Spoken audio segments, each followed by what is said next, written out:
Just while we're talking about your absolutely extraordinary documentary that is still available for those who haven't seen it yet on ITVX, I know that you have received a huge amount of support in the wake of that. Yeah. And thousands, I think it's 8,000 cards.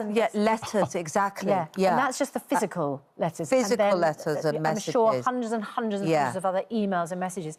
So did you want to reflect on that and say to those who have got in touch? Absolutely. I want to say thank you. What struck you? Yeah, absolutely, for incredible kindness. And, you know, that gives me hope for what I think has historically been an insolvable problem, that if you have that much feeling from people when they're touched by it, that something can be done. And it's also raised a lot of questions. It's raised a lot of anger. It's raised a lot of fury. A social worker wrote to me and said, you know, I am furious with this situation because I can't do anything about it. And I guess we don't want to get into any situation of blame, but it's people just now saying we have to do something. And also people who 20 years ago lost their partner and are still paying off the debt. And you think, oh my goodness, that's so tough. But as you said, Aisha, you know, there are huge care costs and there's a huge pull on the budget, but there's so much feeling you feel like something must be done. Well, I think, you know, that documentary is a massive part of the evidence of what's wrong with the care system and hopefully the legacy for Derek. Okay, so one other thing, it's like politicians have been grappling with the issue of care for a long time. They've tried to have cross-party talks.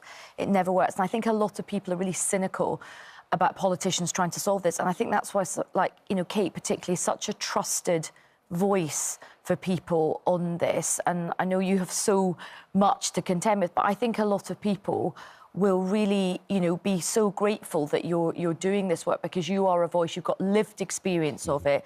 You're a senior journalist and you're doing this for the right reasons, you genuinely care and you've experienced it yourself. And I think it's really important to shine a light on it. I mean, I always found as an MP, the most difficult cases I had to deal with were parents with children with special needs and people whose loved ones needed care. And the reason I found it so frustrating was that every time you felt you had to reinvent the wheel. And, you know, this was not the first time that you had a child with special needs who needed support or somebody who needed to get into care. So I cannot understand why parents and relatives have to fight so hard to get the basics. I'm not saying it's not difficult and it's not expensive, but it is, to a certain extent, routine, if that doesn't sound too weird a word to use.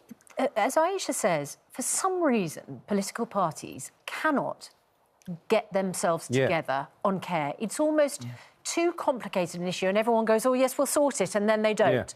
So I suggested this week, why doesn't every single political party in their manifesto write exactly the same line on how they're going to fix the care system? So it stops becoming a party political issue and is just across-the-board issue, because otherwise the Conservatives say, well, Labour want to bring in a death tax, and then that discredits a positive Labour proposal, and Labour say the Conservatives want to bring in a dementia tax to pay for the care system, and that discredits the Conservative proposal. When I put that to Gillian Keegan, she said, well, of course, you know, our government increased national insurance in order to pay for the care system. We're talking about a government where the Chancellor just cut national insurance and indicated they want to phase out national insurance altogether. Why won't political parties, and we're talking at the moment about the Conservative Party because they're the government, why won't they do something on care? My problem as a politician is I'm not very political, I'm more managerial, and there are so many boring but important things that could be solved. Pensions could be solved, the state pension could be solved with a consensus, care could be solved with a consensus, provided you're prepared to level with the public and say that wealthier people will have to contribute, and also that people, to a certain extent, might, for example, have to take out some kind of insurance to cover the costs of care going forward. It seems to me to get that kind of consensus... Oh, sorry, Kate, go on. Sorry, when you say wealthy people, and this is when it gets quite confusing, and I don't want to bore people, because you know, we talk about social care, but that's one element. There's something that is known as continuing care, I think it's been renamed actually, which is an NHS thing based on need. and then there's social care, which is means tested, and we think of it all under the same bracket, and that's what causes problems. Yes. Because if you have a child with very, very severe special needs, then your burden of payment is so high compared with other things. Yes. And boroughs have no money. But with social care, the cut-off in England is £23,000 in any kind of equity or asset. Yes. So if you own a home in England, it's going to be worth more than £23,000. Exactly. So that is everybody. Yeah. Everybody that owns a home. So therefore, nobody's getting it.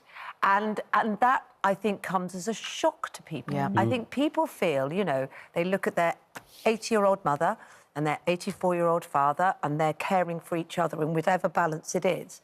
And they have not the physical strength to do it.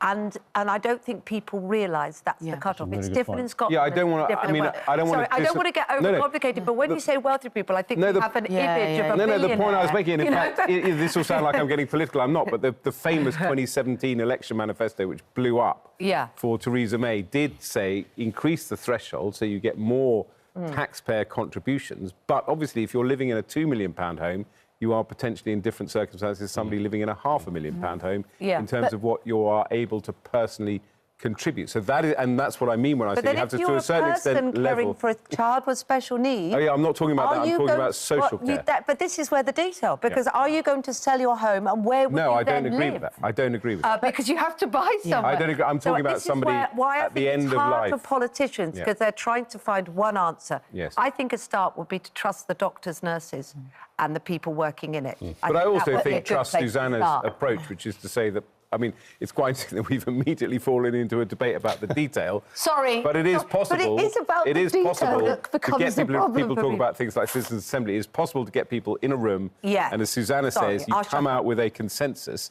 And there are, as we've just demonstrated, very, very difficult issues. You know, nobody particularly likes the fact maybe that their mum and dad have accumulated a pot of wealth, which, you know, frankly, they were expecting to benefit from, and then it all goes in care costs. But I was going to say, from what Susanna had proposed earlier this week and just reiterated just now, to get a consensus like that, you need leadership, don't you? Yes. You need somebody to stand up and make it happen. And that, frankly, is going to be whoever the Prime Minister of the day is. But just remember, in 2019, Boris Johnson did say, I have a plan for social care, and it was just not, it was not delivered upon. Yes, and I hate to defend Boris Johnson because I'm politically neutral on every individual, but he did then face a pandemic which caused massive problems with the NHS and social care. So any plan he would have had, if he had a plan, but I think you're suggesting he didn't. And for, you know, to be completely, you know, non-political, there was a big set of cross-party talks called the Dill Knot talk. Yes, the Dill, which was 10 years ago. Which was 10 years ago. It was at the tail end of the last Labour government.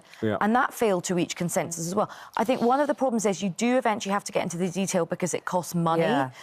You have to think about allocation of resources. Everybody is fighting for resources. But the Dill Knot report was the biggest kind of comprehensive approach to this issue. You say there was no consensus, but it was the biggest kind of... But it never got anywhere. Option. But what we can't have is just relying on individuals for this kind of emotional endurance test in terms of whether it's a child with special education needs with it. It comes down to, and it's often the mum that has to do it. Very good way of putting it. It's like an emotional endurance test. We've only got